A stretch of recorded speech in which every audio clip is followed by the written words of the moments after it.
Welcome back to the fam, y'all. We're coming off of Black History Month. I'm joined with Dr. Lisa Gunderson, and I've got Pamphinette Buisa to my right. And today, I know, as you will know now, we have a lot to say all the time. We kind of jump around. And I think it's because we're partly catching up and because there is so much to talk about. And we all do different things. And we kind of discussed wanting to focus on what it means to be holistically viewed in our Black bodies. So we're talking about perception and why and how we are perceived in certain ways. And you both have said some really key things around the nuances to being in the roles that you are and the things that you do in community. You're a politician, you're a mom, you're a mentor, you're a facilitator, you're an Olympian. You're also a youth mentor. You're also an advocate. A student, yeah. You know, I also mentor youth. I was an outreach worker. Now I'm doing, there's layered. But so often we kind of get placed into one category. It's true. You might be just viewed as the athlete. You might just be viewed as, call it. But anyways, so let's focus a little bit on what that means. And maybe you could start us off, Dr. G. Yeah, I think one of the things, and today we're dealing with perception. And one of the things for us is this idea of we are so many things. But again, I don't know if partially it's historical, I think, somewhat in nature. And it's also because maybe we are represented quite a lot in media in a certain way. That people don't know we do all these other things as well. And I also think, and we'll get into this a little bit more, but when you are part of a group that's been dehumanized, it's easier to dehumanize you and just focus on one thing, right? Because if you were to really understand that we're also siblings and parents, and we work, and we're daughters and grandparents, and athletes and singers, and we're just like everybody else, then the way things are happening to us, you wouldn't be able to just sit by and kind of stomach that, right?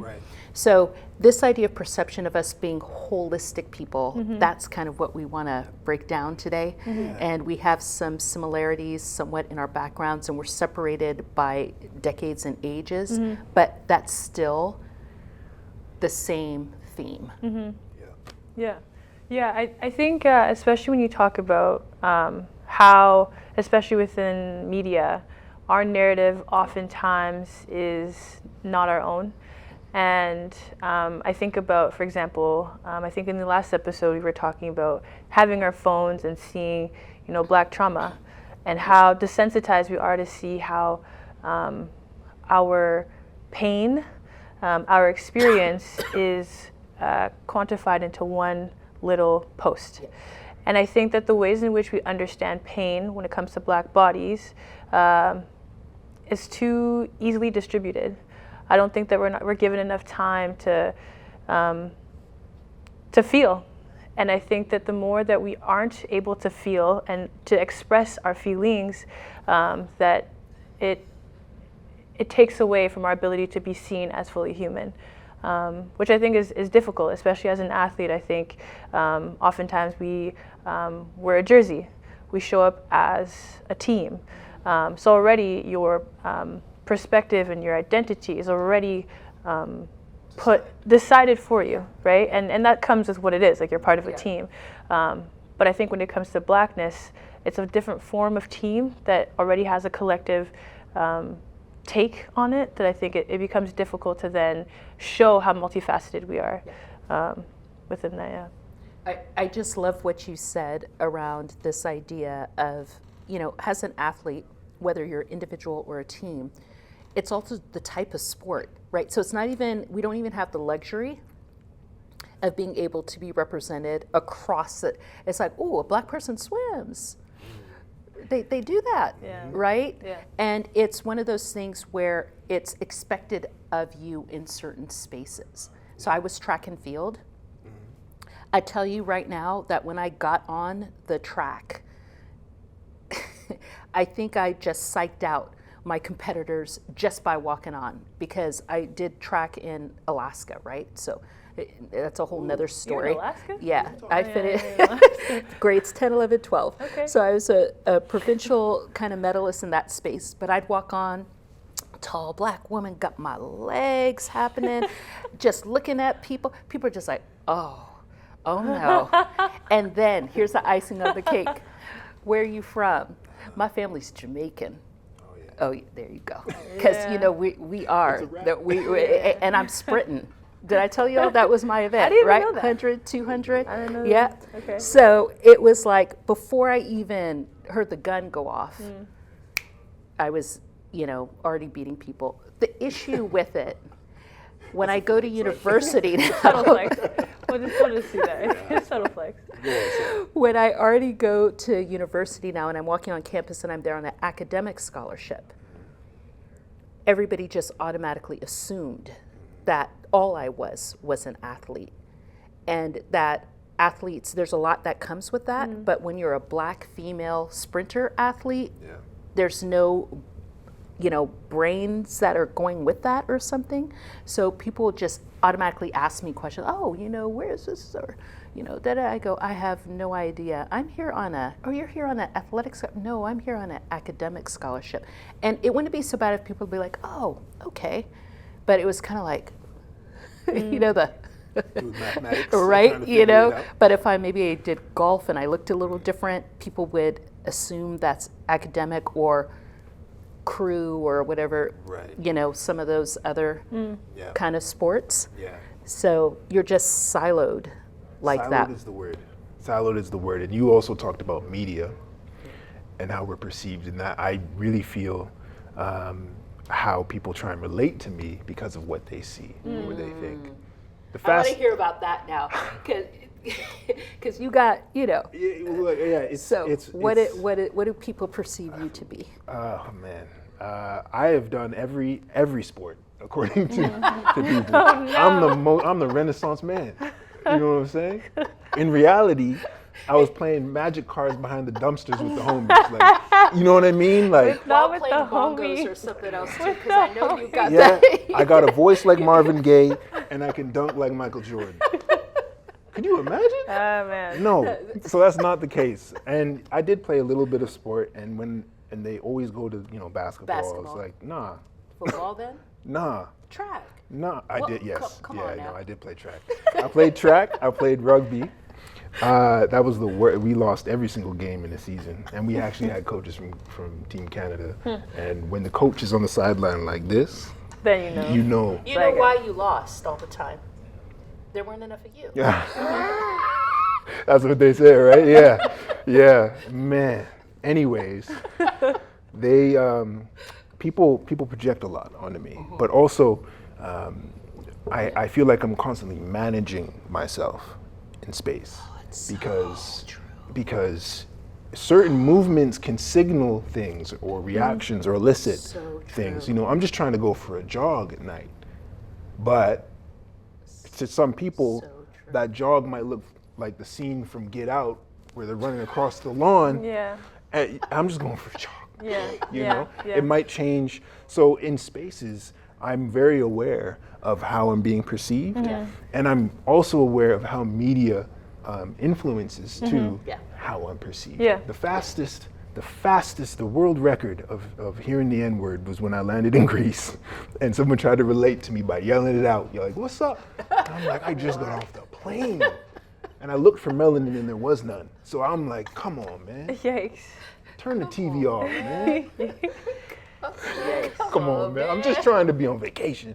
Like, Oh no. but I just say that because, and it is a big conversation. Yes. Because when we try and express emotion as well, Yeah. y'all are viewed in specific ways. Oh, y'all are angry, right? Sorry, I'm angry all the time. I'm angry. I scare people when I walk into my kids' school. Oh, yeah? They're like, "Oh, here comes Dr. G. There's something wrong, angry black woman." There's probably something wrong though, for real, though. But there is. And what you just said, I have to relate to you now as a mom, and I have 2 sons. and they're now 16 and 20. And when you talked about that jogging, one of the things I try to explain to other parents is, do you know what it's like when your kid likes to go out at night and jogging, and he does? That, do you sit and time it? Because I do. I know his route, and I know how long it's supposed to take him. And I don't know if people understand that that's part of the consequence that has to happen because of this perception and what's going on, that I have to sit and think about. And then if he's late, the things that start to happen and go on in my mind because of that. Right. And it's not because of him, but it's because of that perception. And so he's feeling it, but it also bleeds into, you know, being a parent and the mom, and it's There's contingency plans that you have Oh. that some of your peers may not have. Oh, not You at know, all. Not at You all. go in the filing cabinet because I had a sister know. parent say to me the other day, I wonder what other parents think about why we have to think about that, right. Yeah. right? And so that's interesting because also as an adoptee in the adoptee space and engaging with some of the youth who are also adopted and the parents who are now learning About that. and sometimes it's a very like stark, if that's the word, awakening of like, oh, Absolutely. wait a minute, Yeah. wait a minute. Absolutely. Yeah. There's nuance to this Yeah. lived experience. Absolutely. And what you said, and Pam, I want to get your thoughts on this because I know for myself, I have to manage those emotions, right? Because of that perception. So when I walk into, and I've literally had this experience walking into, even just on the phone, I called a teacher about something and I wanted to meet another teacher. It was about a different teacher. I called a counselor. And she's just like, well, I'm not going to set up that meeting. And I'm like, why not? I've never met this woman who I'm talking to, never met the other teacher. And she's like, well, I'm not going to set something up because I don't want her to be attacked. And I was like, excuse me? And I'm literally talking like this. And I'm like, oh, this is not going to go well for us, is it? Yeah. And so the idea that just knowing I was the black mom, and I know it's directed at that because of the incident that I was calling about, and that she was feeling like she had to protect somebody else for being attacked. And so when we actually physically went to this space, not with this other person, the first thing she said, and my son is tall, is she looks at us and then she looks at my son, she goes, wow, you're really tall. And I'm like, you've got to be kidding me right now, really? And in my head, I want to be, do you know what? And I can't be the angry black mom. No. Yeah. So I have to manage it. Yeah. And so even when I want to relate my honest, authentic emotion, I have to maintain myself and be like, okay. And then I'm still out. I'm like, yo, this, Yeah. you know, It's really interesting, actually. Like today, so within training, we have a mental conditioning coach, and she was talking about two concepts: self-regulation and self-awareness. And I think that especially as Black people, and as you're speaking about being a Black mother, having to always almost tone police yourself to make sure that you aren't, that you can still control the ways in which you can show up. And I think especially having two immigrant parents at home, from the moment they open their mouths, already what they're perceived, how they're already perceived is already dictated for them. And so that was something I saw from the day I was born, was seeing how my parents always had to maneuver, how do I show up in a place where I'm heard, first and foremost. And when I'm here, respected. right? And then when I'm respected, now I have the agency to be a part of the space. And I think that was always something I saw when I was young. And being a tall, Black, muscular person, I also come with a level of, I'm oftentimes interpreted as intimidating, and you know, it's a presence. I show up accordingly, and I think I show up accordingly. So that has layers. Easy to see. So, but yeah, I think that comes with how I also have to pay attention to how I show up, because sometimes before I say something, it comes with a level of authority, and I may not even be angry, I may not be swayed in any direction, but because of how I look like, I'm already politicized in the way that I show up. So seeing that so vividly with my parents and how they were very careful all the time, that was something I saw firsthand. It's so interesting because when you talk about showing up, and we'll get into this at some point, I'm sure, because we're all dark. That colorism plays a piece in that added bit of aggression and intimidation because we are dark-skinned compared to some others in our community. And you add that accent piece, which is fascinating because then it's connected to a country, which again has a perception of intelligence, and all this other stuff. Right. And it's just like, what is up? When other people can throw certain other accents around, and instead they're perceived as, intelligent or, sexy or whatever it may be. So I think, it just totally relate to what you're saying there. And I feel like with that, there's a privilege that comes along with that. I think sometimes whenever I get frustrated with my parents and I'm like, why don't you understand what I'm trying to say? It's like, I can't move in the same way as you do. And I think growing up and seeing that difference in the ways that I could literally be saying the same things my parents are saying, but I'm perceived differently simply by how I speak.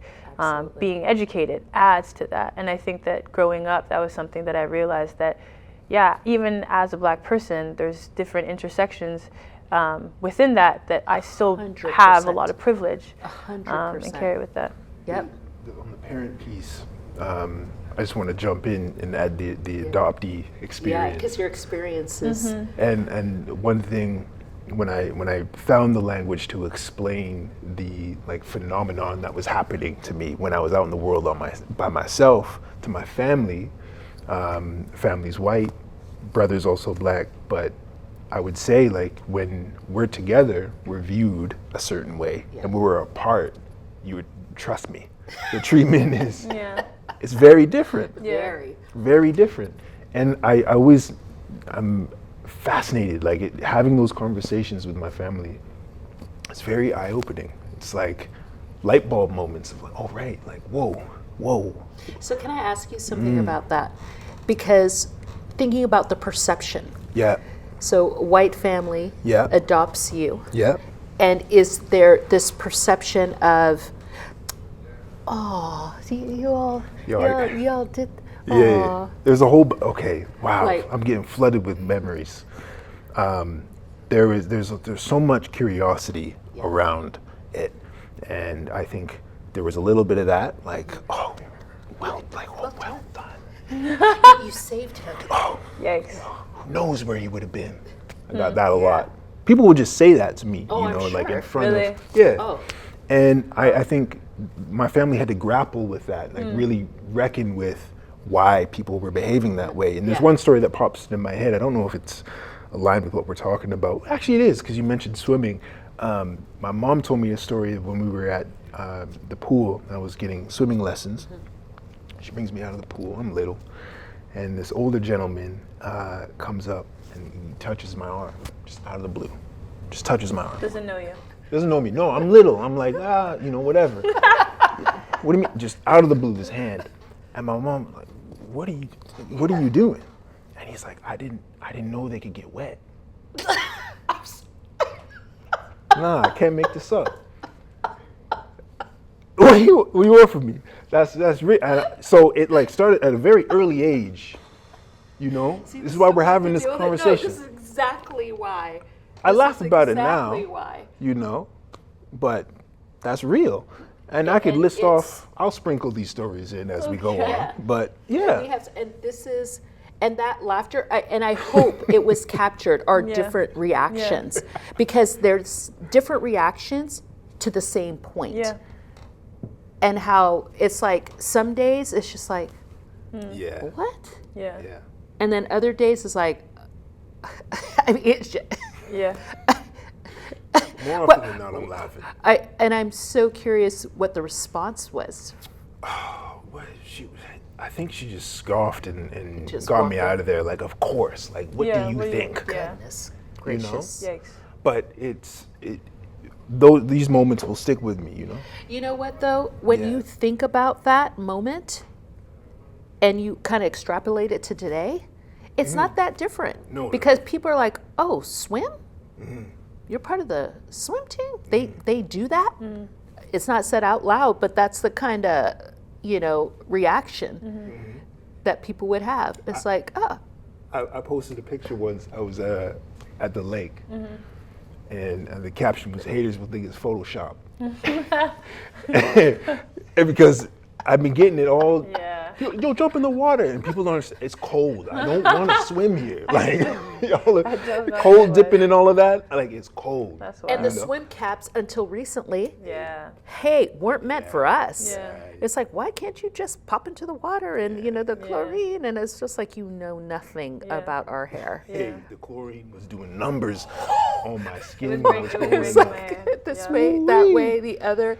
And that people don't understand. Just slap. And those swim, I don't know who the heck did they make a swim cap for? Well, we're gonna I'm have just to- like, write somebody about that. Sorry. Don't kill me. So, again, layered conversation. Yes. When you think about, do we have anything that we want to say externally to people who are watching us around what it means to move in your body and appreciate who you are and set boundaries and explain the nuance of your being? You know, we're human beings are complex. When you add that layer, Yeah. it's a whole other thing. And so, I think about when you are speaking to young kids, particularly young women who want to be athletes, what are some of the messages that you'd want to share in terms of not wanting to be placed in just one box or siloed, as you would say? Yeah, that's a great question. I think this kind of speaks to some of my discomfort around introductions. Every single time I'm asked to do an introduction, I'm oftentimes thinking, who's asking? Because oftentimes I'm having to cater who I am to who's asking. Very true. And this made me think of actually the rally, which was a very intentional thing. We had a rally back in 2020 where we had over 10,000 people that came. Yep. And a big thing that was important for me as one of the co-facilitators was taking the mic and just giving it to the next person. Yeah. I wasn't introducing anybody. I wasn't saying their name. I allowed for them to say their name and to show up as they were.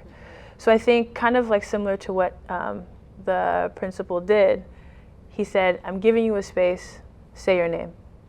And I think at the school that I did.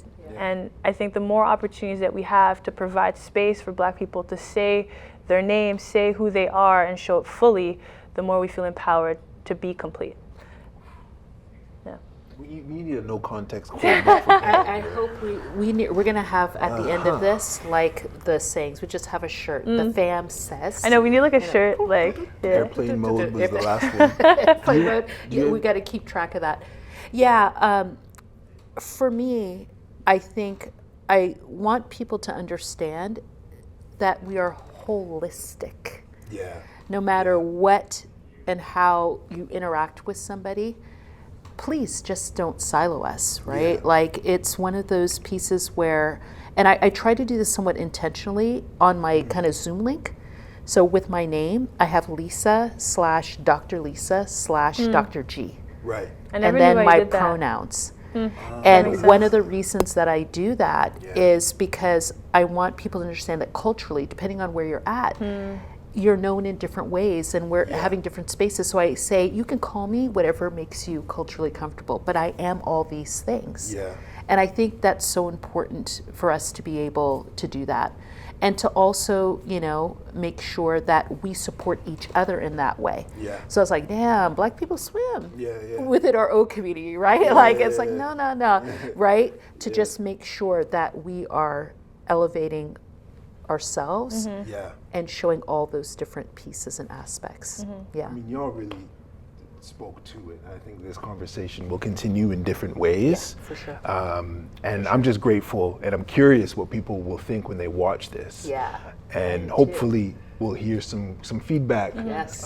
and some commentary of your experiences. I'm particularly looking at my fellow adoptees out there because I know that y'all got some stories. Because I've also heard them, right? But it's important to share them, you know? But yeah, do you want to close us out? I do. And along that same line, I want to make a shout out to all of our parents as well. We want to hear from you, from all of you. And we want to understand your experiences and if what we're saying is actually, you know, relating. Yeah. And once again, we have the time. I don't know what happens with our time. Flies. But we want to thank you so much for taking time out to join us. From our fam to yours, we can't wait to see you next time. Thank you all.